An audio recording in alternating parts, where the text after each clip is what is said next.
Vamos continuar falando dos estudiosos da administração que deram contribuição significativa. Vamos falar então do Frederick Herzberg. Frederick Herzberg, um pesquisador da área de saúde, inicialmente, que passou a pesquisar a área de motivação já na década de 1950. Ele foi professor de gestão na Case Western Reserve University americana e também na Universidade de Utah, onde ele ficou até sua aposentadoria. Então, Frederick Herzberg. E ele estudou a motivação no trabalho, mas ele foi direto em dois pontos principais.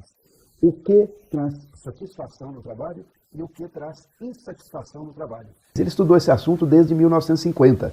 Em 1966, ele escreveu um livro chamado O Trabalho e a Natureza Humana, né? E esse livro foi um livro relevante que mudou bastante a perspectiva na área de administração.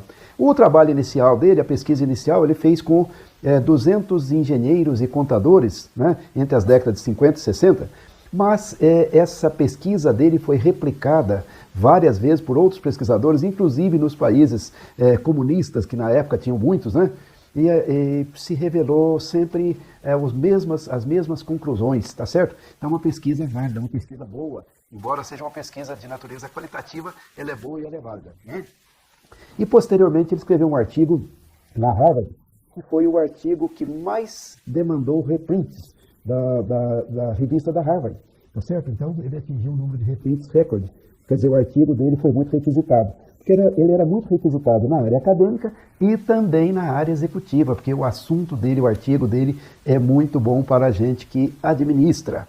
Então, o que ele procurou? Ele procurou estudar satisfação e insatisfação no trabalho. E aí ele percebeu que na visão anterior, as pessoas pensavam que satisfação e insatisfação era uma coisa, um contínuo, unidimensional. Então, que aquilo que era um fator de satisfação, se retirado, causaria insatisfação. Insatisfação e satisfação seriam partes de um mesmo contínuo, entendeu? As pontas extremas de um mesmo contínuo. Então, se eu tirar um fator que dá satisfação, isso causa insatisfação. E vice-versa. Se eu remover um fator de insatisfação, isso vai dar satisfação no trabalho. Então, ele notou que aquilo que causa insatisfação e aquilo que causa satisfação são coisas diferentes. Os fatores que levam a pessoa a ser satisfeita são diferentes daqueles fatores que estão relacionados com a insatisfação. Então ele criou uma teoria que junta isso, né? Então ele disse, existem fatores higiênicos, ou seja, aqueles capazes de gerar insatisfação, mas não capazes de gerar satisfação, e existem os fatores motivacionais, que são aqueles que estão definitivamente atrelados com a motivação. Então vamos ver como é que funciona isso. Fatores higiênicos são aqueles fatores que, se eles não estiverem presentes, ou se não estiverem presentes na proporção adequada, eles causam insatisfação no trabalho. Tem a ver com a política e administração da empresa. Se a política e a administração da empresa for ruim, as pessoas acabam ficando efetivamente insatisfeitas.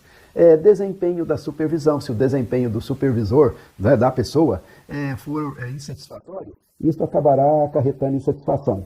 Relações interpessoais no trabalho causam insatisfação. Condições de trabalho, as condições físicas de trabalho e as condições também psicológicas de trabalho, né? Aquelas condições culturais do trabalho. O salário, né? O salário, se ele for inadequado, causa insatisfação. O nível de status da pessoa, o nível de segurança da pessoa. Então, tais são os fatores higiênicos, aqueles que, se não estiverem presentes, ou se estiverem presentes na proporção inadequada, né? Eles causam insatisfação, mas eles por si não são capazes de motivar as pessoas. E o que motiva? Quais são os fatores atrelados à motivação propriamente dita? São a realização. A pessoa ter a sensação de que está realizando, que está fazendo coisas relevantes, né? O reconhecimento da realização. A pessoa receber o aplauso devido por aquilo que ela está fazendo, o reconhecimento devido. Ou a gratidão devida, né, por parte da organização, do chefe, etc. O trabalho em si, as pessoas se envolvem com o trabalho. O trabalho por si só é um elemento de motivação. Responsabilidade, na verdade as pessoas querem responsabilidade. Por quê? Porque isso dá um senso de valor para elas e o trabalho passa a fazer mais sentido.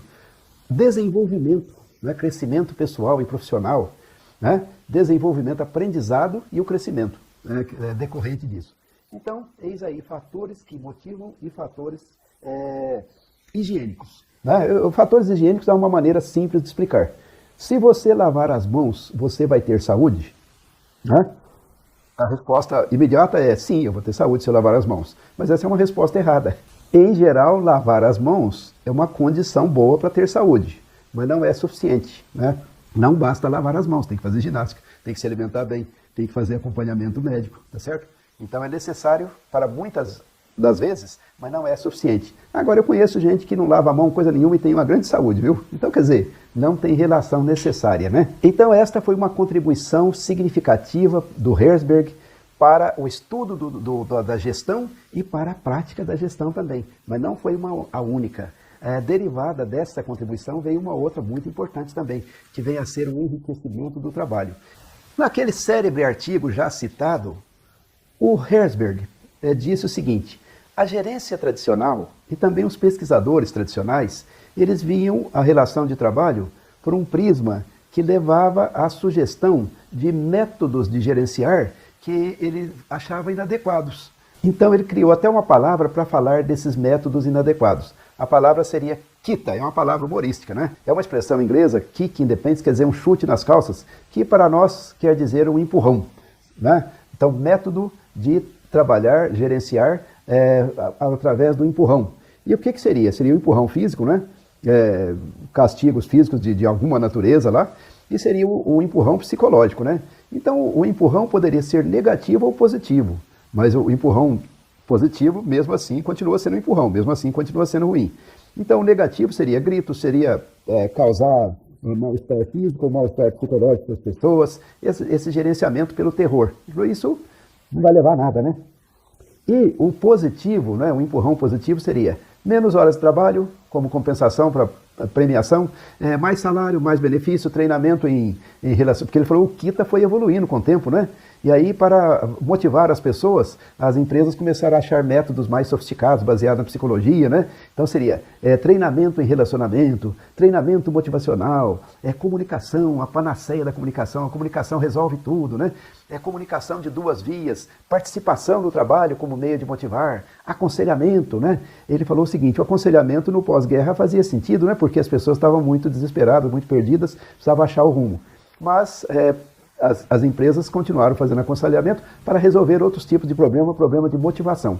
Então todos esses recursos aí seriam kitas, seriam maneiras de trabalhar com premiação e punição, e para obter como benefício, né, do ponto de vista do empregado, a motivação. E ele disse: nada disso funciona, nada disso funciona. Tudo isso funciona a curto prazo, né? Traz resultados imediatos, mas a longo prazo essas coisas não funcionam. Então, qual é o caminho da motivação? Como nós já vimos quais são os fatores motivadores, fazer com que os fatores motivadores efetivamente se manifestem.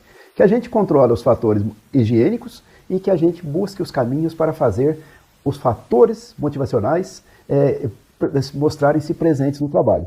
Então é remover alguns controles, né? Responsabilizar mais as pessoas, aumentar a responsabilidade individual.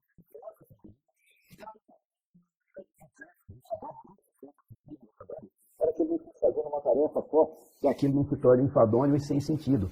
Então que ele tem uma tarefa mais rica, né? Por isso chama enriquecimento da tarefa. Dar mais autoridade para as pessoas.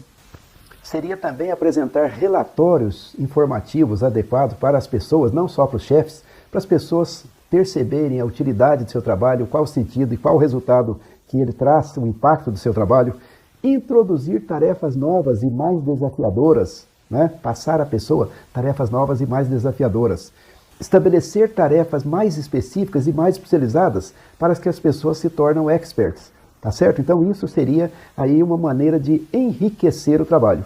Então este é o Herzberg, que deu uma contribuição significativa para a pesquisa da gerência e para o trabalho, né, da gerência, e que essa contribuição foi particularmente para o desenho das organizações, para que as organizações resolvam as questões dos fatores higiênicos e criem condições para estímulo dos fatores motivacionais. Contribuição também para o diagnóstico gerencial, né, para o gerente ter uma visão mais adequada da situação de motivação das pessoas no trabalho e para a orientação das políticas dessa gestão. E, por fim, uma contribuição significativa para o enriquecimento das tarefas, algo que tornaria o trabalho mais significativo, mais produtivo e mais feliz. Então, isso é uma boa contribuição do Frederick Herzberg.